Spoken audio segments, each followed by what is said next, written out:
big domino, and is. And if that one falls, well, a lot of others go with it.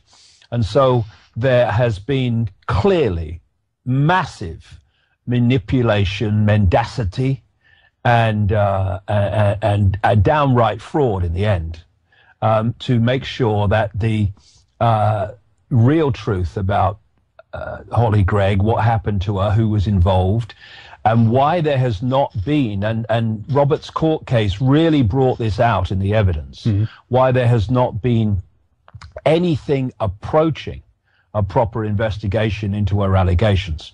And of course, what they had to do was make sure that when he appeared in court, that the witnesses he wanted to have his counsel question in relation to all this, including the lack of investigation, like Elish Angelini, the former head law officer, basically, the Lord Advocate in Scotland, why she, both as Lord Advocate and when she was chief law officer in the area where it happened, in around Aberdeen, or is alleged to have happened, why in neither case was an investigation carried out and played through.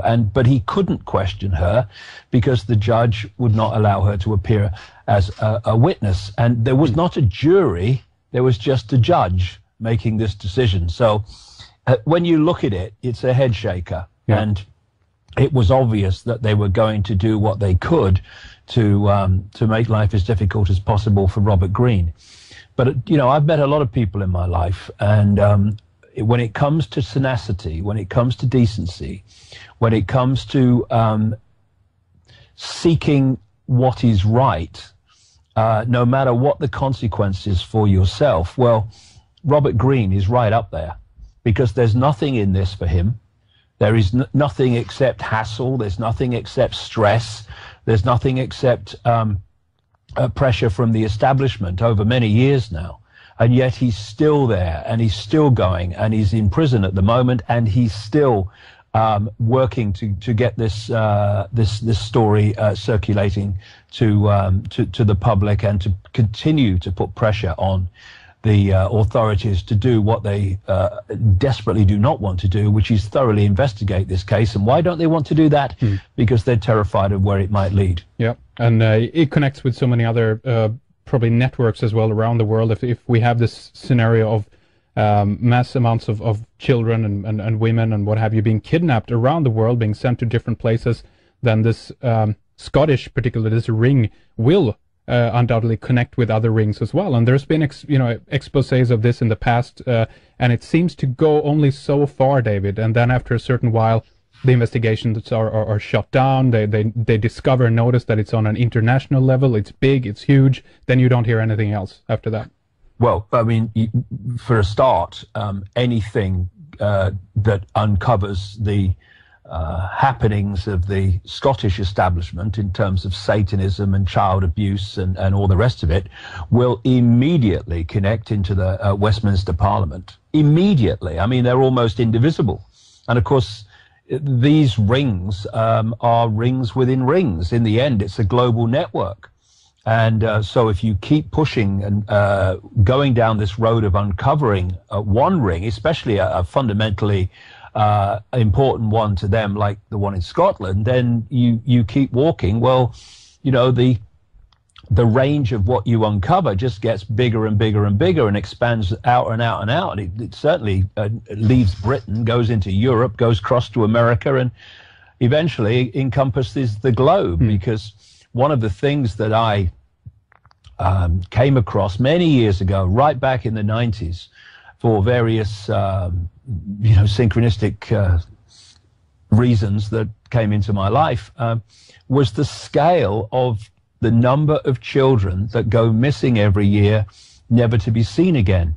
In America alone, it's staggering. Yeah. See, the big problem is, and I understand it, is that people equate the number of children that go missing with the number of high-profile stories of children going missing on the mainstream media. Like, of course, the Madeleine McCann story was a classic example of this. But they are just the tip of the iceberg. Doesn't even begin to describe the scale of children that go missing through various forms and in various ways every year. It is a stunning global figure, which goes into the millions if you add them all up. I'm sure there's no question about that. And most of them, are never heard of again, and it's all just forgotten. I mean, in many countries, no one even bothers to look for them. I talked to Credo Mutwa, the Zulu shaman, and he says this is happening in Africa. This is happening in his own community in the Kalahari region, where children are being taken and never to be seen again. And, in these 22 years that I've been at least consciously on this journey, every time a subject comes in, like this one we're talking about with children, as I go into other subjects and other areas as the years go on, eventually all these different, apparently totally unconnected subjects start to come together. And to understand the scale of child abuse, the scale of missing children, the scale of satanic ritual killing of children, we need to understand the force behind this global conspiracy that operates from the shadows, and why it wants the energy of children, and why throughout known history people have talked about sacrificing young virgins to the gods. And what we realize is that that's just code. Young virgins means children. And what I've uncovered over the years is that these entities that go under endless different names, I call them the reptilians, although there are other non-human forms involved, but the reptilian one seems dominant at that level, though it goes well out beyond them, I suggest. But others call them the Chitahuri in Zulu, in the Zulu law. They're known as the archons in the Gnostic writings. They're known as the jinn in Islamic belief, and on and on and on it goes. And these entities feed off human energy. And because, like everything with energy, the energy of different frequencies syncs with energy of the same frequency. And thus, these entities, to absorb human energy, have to have energy that is within the frequency range they can absorb. And it seems to me that this relates to low vibrational human emotion, that relates to fear, to frustration, to depression, to frustration, all these things. The emotion that leads to violence is in wars, conflicts, individual and collective, all this energy that they absorb. And but there's a particular energy that is like a nectar to them, and that is the energy of children before puberty. As I pointed out in the books over the years, this reality that we experience as physical through the conscious mind is actually illusory physical. It's holographic. We decode it to appear physical, but actually it's illusory. This is why quantum physicists can't understand why atoms supposed to make up this solid physical world, which isn't, when atoms have no solidity. But it's not a paradox. It's because they don't have to be solid. Nothing has to be solid to create an illusory solid reality, a holographic reality. And so when we go back to the base construct of everything, whether it's the human body or the universe, certainly as we experience it anyway, it's a waveform vibrational information construct, and what we call the physical, the holographic, is like a movie screen. The waveform level, what I call the metaphysical universe, is like the projector at the back of the movie theater. It's from where all this comes, and then it hits the screen and we see the movie. But what we're doing through what I call the human body computer is we are decoding that waveform information construct into holographic reality on our personal screens, which is the decoded by the genetic structure. The brain's involved, obviously, but the DNA and the genetic structure in general are doing this. So therefore, when we see what they call puberty, we see a hormonal change, a chemical change. But that chemical change in holographic reality is merely a decoded expression of an energetic change going on in the child. Right. An energetic change, an information change, which is moving the child from being a child into what we call adulthood. And it's that energy before that change takes place that these entities most want to absorb, what most want to have as a food source, a power source.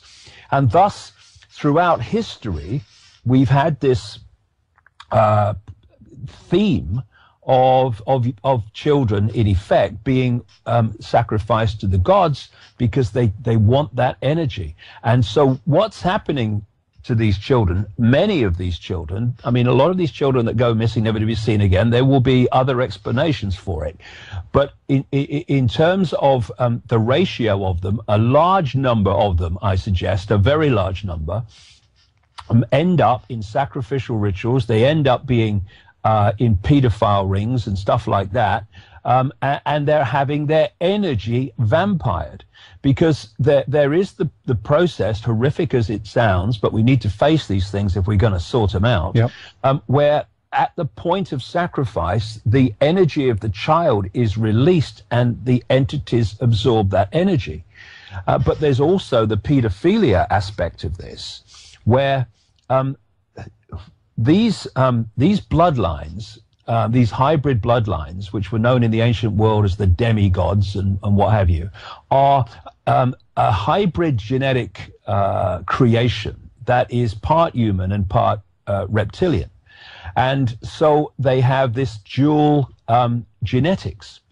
And they were created specifically to be the middlemen and women within our reality, what we call visible light and the electromagnetic spectrum, etc., to represent the agenda of these hidden entities in human society, so that we are manipulated and have our society directed by forces we don't know exist, because it seems to be being done by people in places of leadership and influence and power that appear to be human. Well, actually, they're conduits. And this relationship can be this dynamic can be described and symbolized very much like this.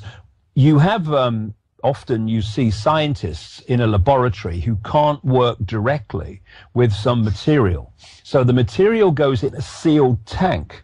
They stand outside the sealed tank and they put their arms into the tank and work with the material while they're outside of it. Right.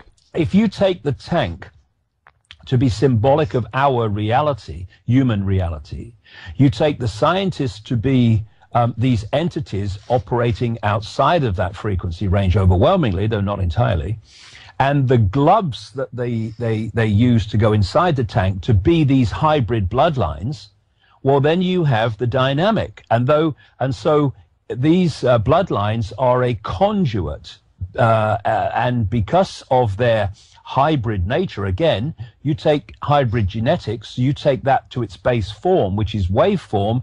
It's an energy field that is very much more vibrationally compatible with these reptilians than the general run of the population. And that's why these bloodlines were created, so that they could be very powerfully possessed by these entities, and their mental and emotional, pus is for emotional processes, could be taken over, and thus they're just if you like, the the middlemen and women that allow these entities to manipulate human society while humans have no idea they exist.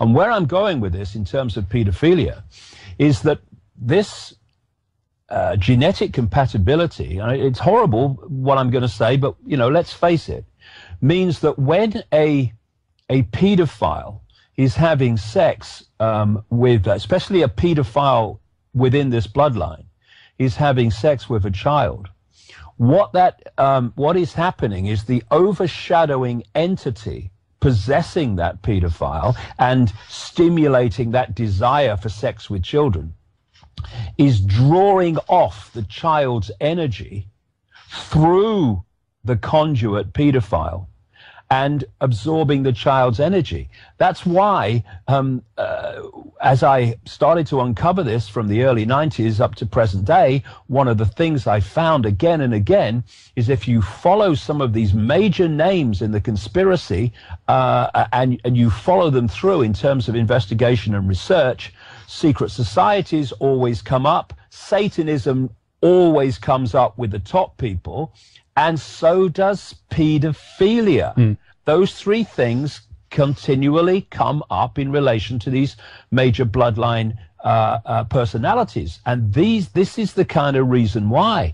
And you really, when you go along this journey of research, if you go along it with a preconceived idea, with a religious belief, a political belief, a scientific belief, well, forget it, because unless you're prepared to let them go in the light of the information, then you're never going to get into the rabbit hole more than a very short distance, because you are going to censor where you need to go to understand this whole deal that we're going through. So you can see there, Henrik, we've started off talking about Holly Gregg and her allegations about the pedophilia and Satanism of the Scottish establishment, and Robert Greene and what he's doing. And already we're miles away from that, talking about entities and all the rest of it. This is how the tapestry works. And we must, if we're going to understand this, and allow it to unfold for us, we need to be really light on our feet in terms of where we're prepared to go, and not censor things just because at first hearing they sound fantastic. Otherwise, we're just in our own box. We're in a different box to people that dismiss the conspiracy altogether, but we're still in a box. That's right. Absolutely. It's very, important to be able to connect the dots, and that's why that's one of the most dangerous things of all to the establishment as it is. It's like you can hear stories and they're in their disconnected manner, no problem. You can do a great job in that sense from the point of view of media of actually extracting information about what truly is going on. But when you begin to connect the dots, it's all of a sudden then their viewpoint on you is that then you're mad, then you're the guy with all the newspaper clippings on the wall kind of thing, right. Yeah. And but that's really where the key lies, though, when you actually begin to connect the dots, and what you say, also doing that without actually going out to just only confirming your initial belief, but actually letting the information lead you where it may. It's so important, and that's all what this is about, laying the puzzle in a sense. Well, this is the thing, Henrik. You see, I mean, what stupidity, in my view, and what unbelievable arrogance to think that we in this manipulated density can possibly know everything that we need to know or there is to know. That's ridiculous. And when you bring it down to its most extreme, we're living within an infinite reality, of which this one that we think we're experiencing is but a tiny sliver of all possibility. And yet, when you bring it down to its most extreme, people are saying that all you need to know is written by who knows when, in who knows what circumstances, between two covers of a single book called a Bible or a Quran or whatever else they call them. It's ridiculous. And I've reached the point some time ago now where I can say I don't believe anything. I don't believe anything. And I think we really need to get into that realm of not believing anything. And what I mean by that is that I have a perception at any point of how I see things and how I see things are. But I know that because there is the vastness of forever, that there's always, always more to know about everything. And therefore, nothing solidifies into a belief that then starts to repel all borders to protect itself from being moved on. And so I have a perception of how things are, but I've got me trainers on, and I'm light on my feet, and I'm ready to go in any direction, any moment, in the light of new insight, new information, new experience. Because as Socrates in ancient Greece is supposed to have said, yes. even if it didn't, it was brilliant. Wisdom is knowing how little we know. Yep. And that keeps your mind open. So nothing solidifies into a belief. It's always a perception of how things are, which you're prepared to move anytime if what comes to you is justified. That's right. Right. But this is also now we're in the realm of psychology and battling with people's belief system, as you say, and there's also a tendency to be in this safety zone, that it's secure, it's comfortable to have an idea that the authorities or the scientific field or religion, God, whatever, has things in control. We don't have to worry about how it really is.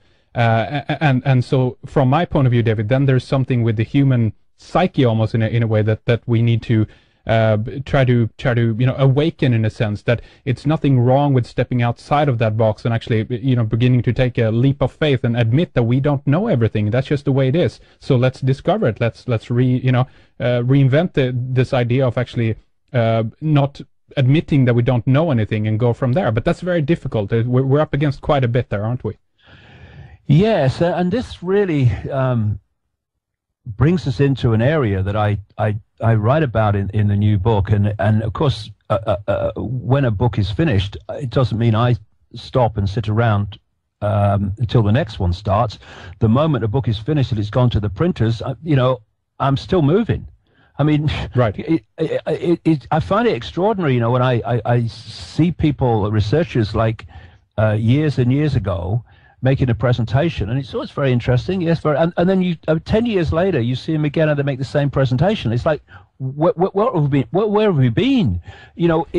We need to, if we're going to understand what's going on, constantly expand, so we grasp more and more of what we're part of, because that's leading us closer and closer to understanding how we do something about it. Because you're not going to change the 5 sense world in the 5 sense world. That's like standing on a movie in a movie theater, screaming at the screen and telling it to change. It ain't going to change. It's a done deal. It's at the screen.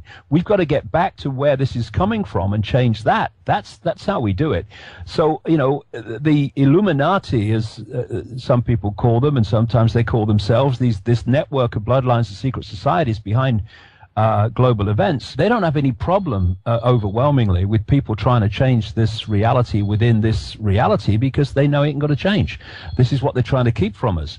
And so we need to open our minds and let the information be our guide, and not preconceived idea, because we need to go into some very strange areas. And when we do, strange from the normal point of view, and when we do, suddenly we can start to make sense of what's happening. And you mentioned there, Henrik, about the way people are kind of locked off from going in these areas, and they operate in a very tiny expanse of possibility. Oh yeah. And funnily enough, one of the greatest ways of keeping people under control and asleep and ignorant is to implant upon them a sense of what's possible. You do this by keeping from them all the information, scientific information, esoteric information, that shows that what is possible is vastly greater than what is perceived to be possible.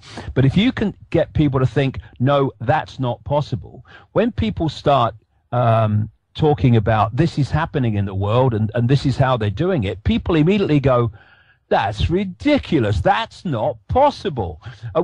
What they're saying is they don't believe it's possible. not that it's not possible. And thus they dismiss explanations of the world on the basis of what they've been programmed to believe is possible, which is basically what you can see, touch, taste, and all the rest of it. And the area that it might be good to talk about in relation to this box is something that, in my view, this is fundamental to why that is. Of course, I'm sure you've talked many times on this program about. Indeed, there's a History Channel series now, Aliens the series, or Ancient Aliens the series. Right. Yeah. One of those programs was entirely about this phenomena that I've been writing about for so long, of this common theme around the world in almost any culture, of how some non-human race or non-human group manipulated human genetics. And I am absolutely convinced that this is what happened. Just to follow on that, Dave, I want to give you time to explain that. But yeah, go on. Do you believe that this is that the Earth was created, if you will, then, or potentially even the human race, to be their farm, and much in the same way that we have cows or sheep or what have you, or did the reptilian / Gnostic, the Archons, what have you, come along later on and actually transform it into this? What do you believe about that? Well, this is my view, Henrik, in terms of the theme of the story. I would say that at some distant point in how we perceive time, of course, which is another illusion, human society was very much along the lines, in many ways, of that which was portrayed by the Avatar movie. You had the blue people on the moon, the Pandora moon, and they were aware that everything was connected. They communicated with the natural world. They communicated with the animals. And they were at a much more expanded level of consciousness, and their range of frequency that they could decode into holographic reality, if you like, was much, much wider than this almost pathetic, tiny frequency range that we can now decode into any kind of physical reality as we perceive it, known as visible light, which is so tiny it's almost laughable. And then in the Avatar movies, along came these, in the film, they were American military people from sometime into the future, with their high technology, or what passed for it. And this was a completely different mentality. They came in with their technology. They had no perception of the connectedness of anything. They were all left brain, everything apart from everything else. Their values were not this beautiful interconnected world, but there's resources under this blue people's buddy society that are worth a fortune, so let's go in and get them and smash it all up and take the resources. If you take that mentality portrayed in the Avatar movie to be the reptilians coming in, I would say that that's very, very symbolic of it. And also, interestingly, in the Avatar movie, by its very nature and name, there was the concept of the American military, i.e., I would say the reptilians and other non-human groups, that infiltrated the blue people society by taking on an outer shell of the blue people, so that they could infiltrate that society without the blue people having any idea they were being infiltrated. Now, all those themes, Henrik, I think are absolutely what happened to Earth. There was an infiltration, there was a hijack, fantastic geological events which basically wiped clean and deleted the previous society. Was all part of this. And I have to say, someone sent me an interview you did with somebody called Troy something. I think Troy. That's right. Who was mentioned in his interview that I was caught in the idea that this solar system has always been as it is now. I mean, my jaw dropped. I mean, that's ludicrous. I mean, I have been writing about the Velikovsky view of great cataclysmic events which moved all the planets, etc., about almost from the start, right back into the 90s. And Right. I think that happened in concert with this hijack. And I think the original one was much further back than some people believe. But that doesn't matter. The fact that it happens is the point. Right. And then the genetic now they've got a blank sheet of paper, or in effect, and the genetic manipulation started. And this is what I'm suggesting happened. You know, depending on the scientists you talk to, they say that something between 90 and 98% of human DNA is what they call junk DNA, or non-coding DNA. And the word junk came because they didn't know what it does, and most of it they still don't know what it does. And the idea that between 90 and 98% of human DNA has no function is ludicrous. I'm suggesting that actually what is within non-coding DNA, which they're now using as a term much more because it's becoming even ludicrous to them, that it doesn't have any function. And of course, open-minded, cutting-edge scientists around the world, particularly some in Russia, have concluded that non-coding DNA has its own language, as they put it, and it's different to the DNA that we think we know about. And I'm saying actually that within junk DNA, you have the inserted biological equivalent of software programs which are driving human behavior and human perceptions. And from that software implanted within non-coding DNA, come human personalities as we perceive them. I found it interesting that people like Carl Jung and other psychologists and psychiatrists over the years have claimed that they could break down human personalities into 12 major, more than that, yes, but 12 major archetypes and combinations of them. Now, when you're dealing with all possibility, the great forever that we really are beyond this illusory nonsense, then that's obviously the idea that you can break down human personalities into a group of archetypes and combinations. That's ridiculous. Mm-hmm. But what can you break down into a few archetypes and combinations? Software programs, personalities, traits, emotional traits and responses and reactions, which are actually running within the human genetic structure.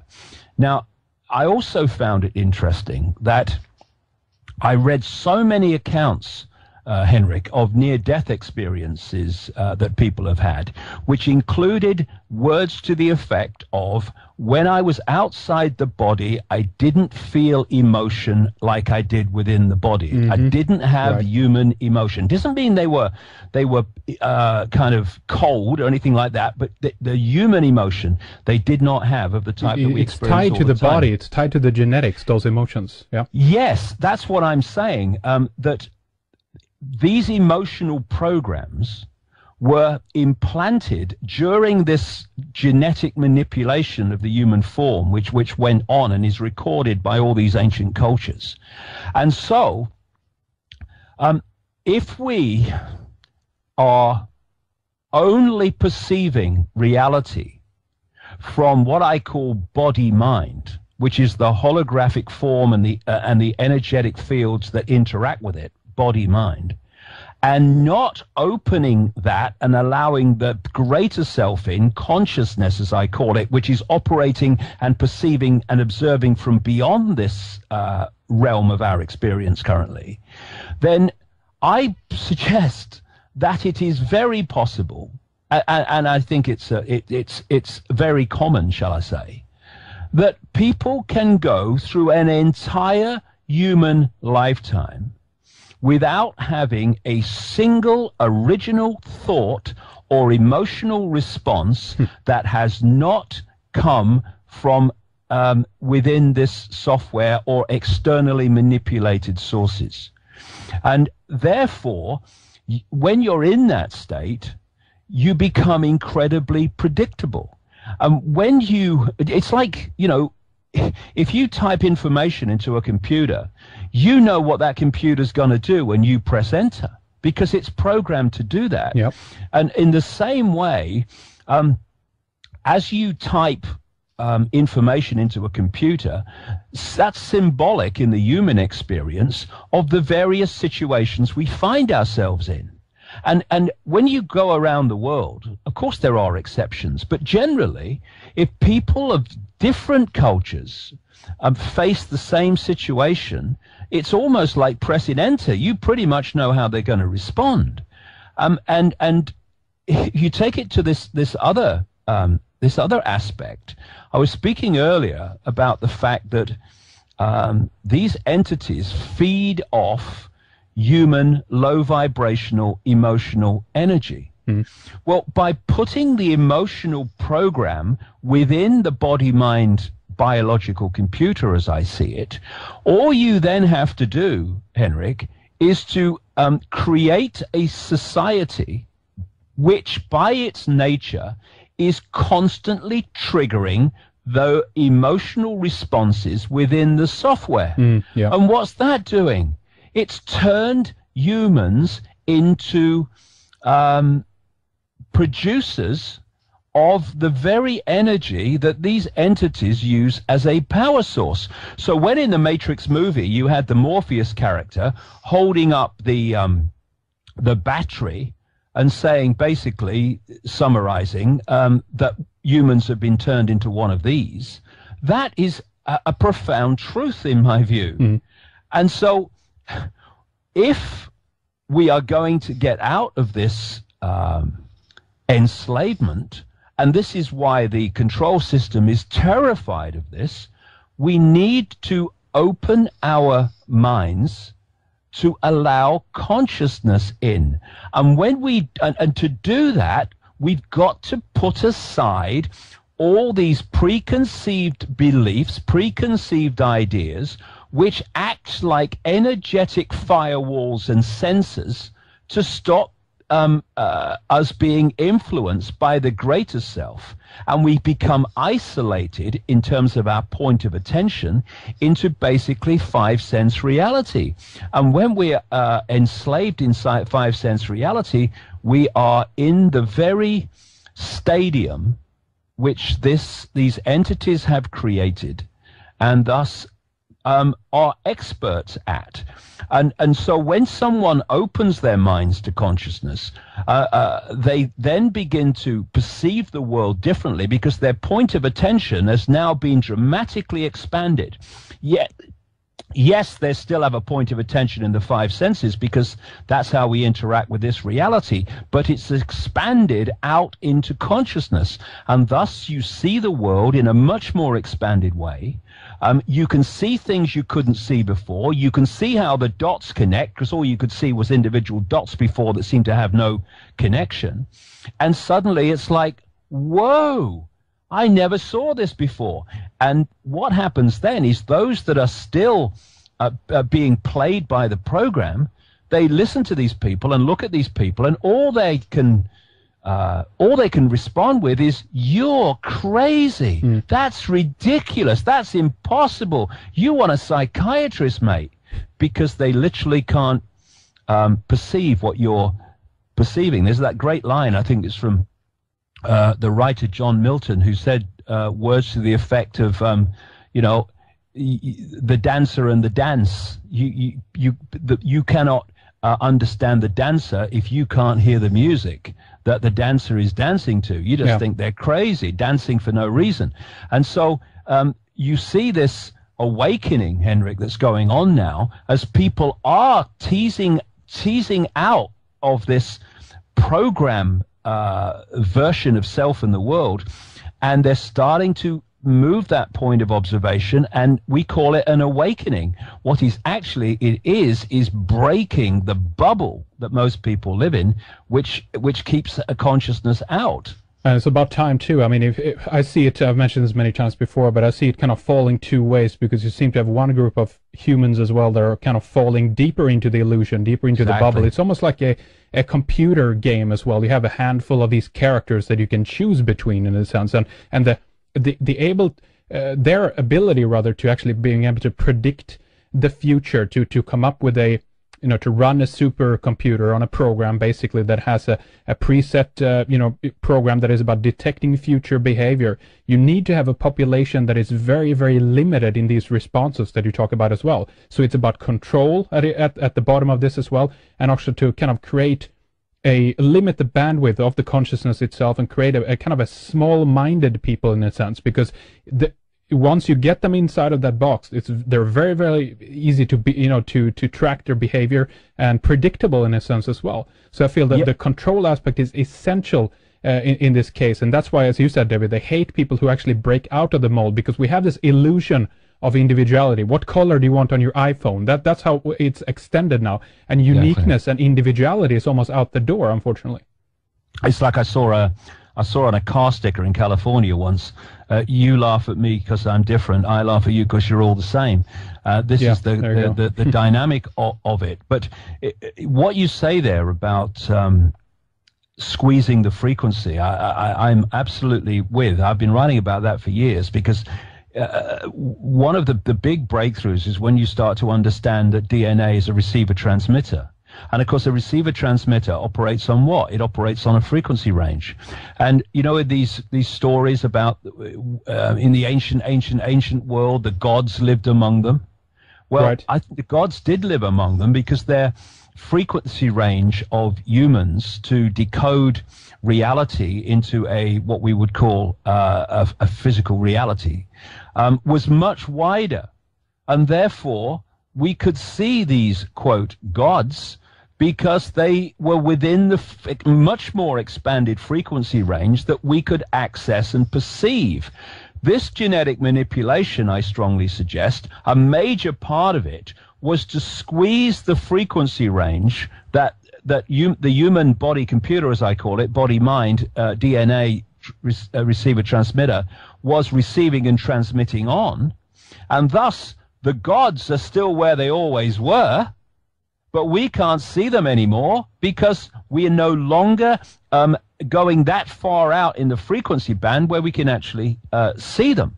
And so they have hidden themselves from human sight by genetic manipulation, and then created these hybrid bloodlines, the Illuminati bloodlines, within this tiny frequency range of human perception, to be the conduits for their agenda, while humans have not a clue that it's actually going on. And to understand what's happening, you have to get out of body-mind. There is a limit to how much names, dates, places, research. I do all that. I've done it for 20 years. It needs doing. But there is a limit to how far down the rabbit hole that is going to take you. And it's my view, for what it's worth, that if you're an expert on 9/11, an expert on banking scams, political scams, engineered wars, and engineered terrorist events, all of which needs researching and exposing, but if you're an expert on that, and that alone, you're still walking around the outer rim of the rabbit hole. From my perspective, you've not even entered it yet. And what we have, of course, is religious belief, political belief, cultural belief, all acting as suppressors of open-minded, go where the music takes you research, and also realizing that a lot of stuff has got to come through your own intuitive knowing, and by reading the language of life and the signs and the clues that we're given. Because there comes a point where if you want names, dates, places, proof for everything, I's dotted, T's crossed, well, okay, you'll go that far, but you won't go any further, because there comes a point where that information is not available. We have to go through other ways of perceiving and bringing this awareness into some kind of storyline, if you like, to explain what's going on. That's right. we're going to take a break in a minute or so, David. But before that, I just want to comment a bit on what you said earlier, because there's actually some science behind this idea as well, that belief, obviously, and you know this, affects reality. But we also have the idea that even science, the written word, the alphabet in itself, even the law that's connected with that, written law versus oral law, actually are changing your consciousness dramatically. It locks us into the left brain portion of the world, and there's even studies done on how human civilization has been going up and down. This is from the work of people like Leonard Schlein, for instance, and shows actually how the adaptation of the written word, how that has transformed society, as far as if we look at the revival of images and the Renaissance, things like that, versus the alphabetical written side of things, and so there is science behind this idea that we're totally locked down in what's on the paper kind of thing, and this also constructs our perception of reality. Meaning that's another factor why I think people are not prone to be in a mystical consciousness these days, David. They don't see the things that mankind allegedly did, many thousands of years ago, where they have more interaction with the environment, almost more of the avatar type, society that you mentioned before, David. Yeah, well, if we come up to a break pretty shortly, Henrik, I'll wait till afterwards. But I was having a conversation only about 20 minutes before the interview started with someone about this very thing and the relationship of word communication as opposed to other kinds of communication, and it's something I'd like to talk about when we've had the break. Absolutely. Let's do that then and come right back. I'm going to, of course, mention in the meantime here that the book is called Remember Who You Are. It's a new excellent book that you can pick up either at davidicke.com, that's the main website obviously, or at davidickebooks.com as well. And if there is someone who wants to know more, by the way, about Robert Greene, there is a website currently set up for that. You have it linked up on your site as well. It's freerobertgreene.co.uk, where you can find out more about that and how to get involved and potentially help along into getting Robert out there. Anything else you want to mention about books or website, David? Please go ahead. Well, no, that's fine. The other thing that I'm doing this year is the biggest event I've ever done at Wembley Arena in London, because that can be anything between 5,000 and 10,000 people, depends on how many want to come. It's a decision we have to make in the very end of July on what numbers we're going to cater for. But the reason I'm doing it is because, well, first of all, we kind of outgrown in terms of interest the London venues we did before, and the middle venues like the Albert Hall didn't want to know, and so I decided to go for it and go for this major venue, because I wanted to make a statement that could not be ignored, which is, have a look at the number of people who are here. Some things changing, some things happening. Look at it. And also, I think, if we can gather enough people together of like mind in one place and those sort of numbers, then the impact on what some people call the morphic field, the information field of the Earth, will be fantastic, especially in an energetically very important area of England and London. I mean, the conspiracy is not so much based in London and England for no reason. It's all about energy, and it's all about controlling the energy grid. And there are many levels to this Wembley event. So that's the thing that I'm really working for this year. Excellent. Just go to davidicke.com and just scroll down and you see the banner or the poster right there. David Icke, Remember Who You Are. It's at the Wembley Arena in London there, October 27th, 2012, and you can book your tickets right there as well. That's excellent. Did you ever think you'll end up on the stage show in Wembley, David, by the way? No, I never thought I'd end up on any stage at one point worth the name stage, because no one wanted to know. But it's fantastic that if I have this phrase, you can't unhear something. So keep speaking your truth, and if people laugh at you, well, fine. And if people dismiss you, well, fine. But if your truth has any validity, it will eventually be shown to be so. And when it is, people won't be able to forget where they first heard it. And thus, you can make reality change by continually to speak your truth and to walk your truth, rather than let reality change you, which is what most people do by accepting the program reality that we're given from cradle to grave and accept that it is real when it's nothing more than a program, an enslavement device. Absolutely right. Okay, once more then.